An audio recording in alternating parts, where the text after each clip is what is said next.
বাড়িতে আমি আর আমার শ্বশুর একা থাকতাম। রোজ রাতে আমার শ্বশুর আমাকে এক গ্লাস পানি দিয়ে যেত আর বলতো, বৌমা ঘুমাও। আর সকালে আমার রুমে এসে দেখে যেত আমি ঠিক আছি কি না। আমার মনের অবস্থা তখন ভালো ছিল না। আমি বিধবা হয়েছিলাম, 1 মাসও হয়নি। কিন্তু একটা জিনিস খুব আশ্চর্যের ছিল, যখনই আমি ওই পানি খেয়ে ঘুমাতাম আমার খুব ঘুম চলে আসতো। আর সকালে উঠেই আমার শরীর কিচ্ছু ভালো লাগতো না। রোজ একই কাজ করতে করতে আমি ক্লান্ত হয়ে পড়েছিলাম। একদিন আমার শ্বশুর রাতে পানি দিয়ে চলে গেল, কিন্তু আমি ওই পানি খেলাম না আর ঘুমোনোর নাটক করলাম। আর তার 4 মিনিট পর আমার সাথে যা হলো তা জানলে আপনি ভয়ে কেঁপে উঠবেন। তো বন্ধুরা, ভিডিওটি ভালো লাগলে একটি লাইক এবং চ্যানেলটি সাবস্ক্রাইব করে নেবেন। আমার নাম সুমনা। আমি একটি সাধারণ মধ্যবিত্ত পরিবারের মেয়ে। আমার 17 বছর বয়সে বিয়ে হয়। আমি খুব সুন্দরী ছিলাম। আমার বাবা মা মারা গেছেন অনেক আগেই। আমার পরিবারে আমি আর আমার কাকা ছাড়া আর কেউ বেঁচে নেই। কাকা আমার বিয়ে দিয়ে দিল, কিন্তু আমার কাকা কোনো খারাপ মানুষ ছিলেন না, মানে খুব ভালো মানুষ ছিলেন। কিন্তু উনি আমার জন্য যে পরিবার পান তারা খুব বড়লোক ছিল না, আবার গরিবও ছিল না। কিন্তু ওনার আর কিছু করার ছিল না, কারণ আমার কাকিমা একদম ভালো মানুষ ছিল না। কোনো ভালো সম্বন্ধ এলে আমার কাকিমা বলতো, আগে নিজের মেয়েদের কথা চিন্তা করো, আর একে তাড়াতাড়ি বাড়ি থেকে বিদায় করো, না হলে আমার মেয়েদের জন্য ভালো সম্বন্ধ পাবো না। যাই হোক, আমার বিয়ে হয়ে যায়। আমার স্বামী সঞ্জয় ছিল আমার জীবনের একমাত্র অবলম্বন। কিন্তু দুর্ভাগ্যক্রমে সঞ্জয় একটি দুর্ঘটনায় মারা যায়, আর আমার জীবন একদম পরিবর্তিত হয়ে যায়।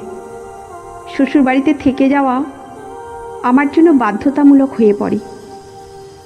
আমার শ্বশুর বিমলচন্দ্র রায় ছিলেন একজন অত্যন্ত সম্মানিত ব্যক্তি এবং গ্রামের মানুষের মধ্যে ব্যাপক প্রিয়। তিনি সদয় স্বভাবের হলেও আমার প্রতি তার আচরণ কিছুটা আলাদা ছিল। সঞ্জয়ের মৃত্যুর পর আমার জীবনে শূন্যতা নেমে আসে। শ্বশুরবাড়ির সবাই আমাকে সমবেদনা জানাতো, কিন্তু শ্বশুরের সাথে আমার সম্পর্ক কেমন যেন অদ্ভুত হতে শুরু করে। একদিন বিকেলে আমি বারান্দায় বসে আছি, তখন শ্বশুর এসে বললেন, সুমনা, তুমি কি একটু সময় পাবে? কিছু কথা বলতে চাই। আমি মাথা নেড়ে সম্মতি দিলাম। তিনি আমাকে তার ঘরে নিয়ে গেলেন। শ্বশুরের ঘরটি ছিল বড় এবং আলোকিত। সেখানে অনেক বই আর পেপার ওয়ার্ক পড়েছিল। তিনি আমাকে বসতে বললেন।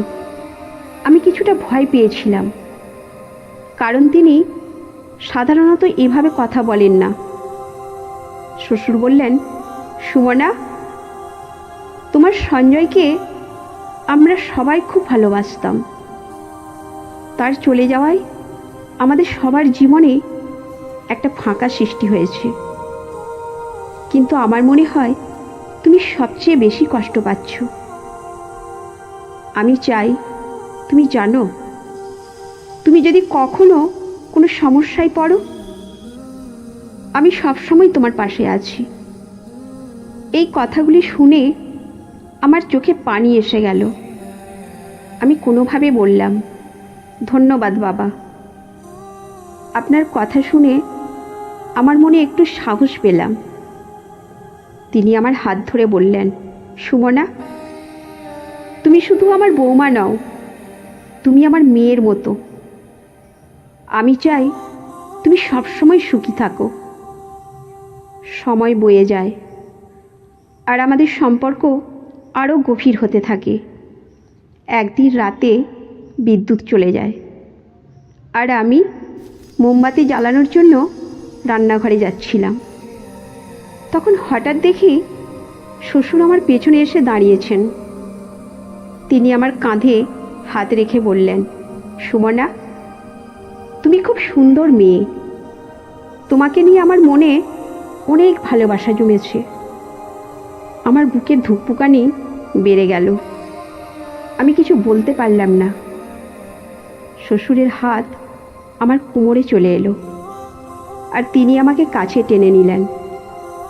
আমি বুঝতে পারছিলাম এটা ঠিক নয়, কিন্তু তার ছোঁয়া আমাকে অদ্ভুত এক অনুভূতি দিচ্ছিল। এরপর থেকে আমাদের সম্পর্ক আরও ঘনিষ্ঠ হতে থাকে। আমরা একে অপরের সাথে আরও বেশি সময় কাটাতে শুরু করি। একদিন সকালে শ্বশুর আমাকে ডাকলেন তার ঘরে। আমি ভেবেছিলাম হয়তো কোনো গুরুত্বপূর্ণ কাজ আছে, কিন্তু যখন আমি ঘরে ঢুকলাম দেখি তিনি বিছানায় বসে আছেন আর আমাকে ইঙ্গিত করছেন পাশে বসার জন্য। আমি বসতেই তিনি বললেন, সুমনা, আমি তোমাকে কিছু বলতে চাই। তুমি কি জানো আমি তোমার মধ্যে কি দেখেছি? আমি তোমার চোখে এক অনন্য সুন্দর ভালোবাসার ছাপ দেখেছি।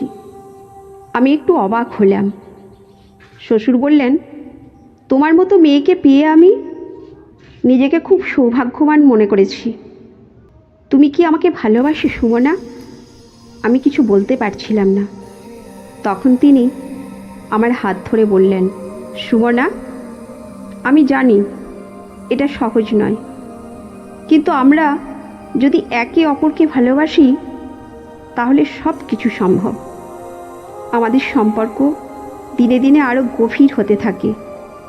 আমরা একে অপরের প্রতি আরও বেশি নিবেদিত হয়ে পড়ি। গ্রামের মানুষজন কৌতূহলী হয়ে উঠতে থাকে, কিন্তু আমরা নিজেরাই নিজেদের জন্য যথেষ্ট ছিলাম। শ্বশুর আমাকে নতুন জীবন দান করেন আর আমি তাকে আমার ভালোবাসা দিয়ে পূর্ণ করি। আমাদের সম্পর্ক একসময় সমাজের চোখে ধরা পড়ে, কিন্তু আমরা কেউ পিছিয়ে যাইনি। আমরা একে অপরকে ভালোবেসে নতুন জীবন শুরু করি। শ্বশুর আমার জন্য একজন প্রেমিক, সঙ্গী এবং পরামর্শদাতা হয়ে ওঠেন। তিনি আমাকে শিক্ষা দেন যে জীবনের প্রতিটি মুহূর্তকে উপভোগ করতে হবে এবং ভালোবাসার মাধ্যমে সব কিছু সম্ভব। আমার জীবন অনেক পরিবর্তিত হয়েছে। সঞ্জয়ের মৃত্যুর পর আমি ভেবেছিলাম সব কিছু শেষ হয়ে গেছে, কিন্তু শ্বশুরের ভালোবাসা আমাকে নতুন জীবন দান করেছে। আমরা একসাথে সুখে জীবনযাপন করছি আর একে অপরকে ভালোবেসে প্রতিটি মুহূর্ত উপভোগ করছি।